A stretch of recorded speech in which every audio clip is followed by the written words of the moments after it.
So people know how to do this. There's more than 65 ecosystem restoration communities around the world, and they are keen to be involved with Masterminding Eden as well. So the idea is we're going to have a month-long mastermind event. Wow. Our goal is to create a framework for a single cell that can be adapted through technology. So we create the framework, which is the DNA of the cell.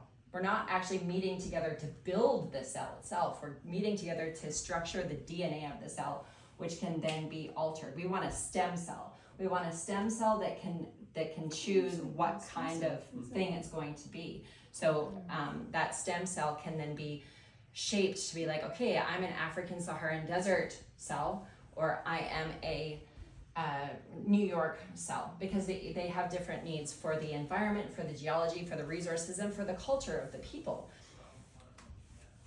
So here's our big picture plan. The first step is the cooperative formation.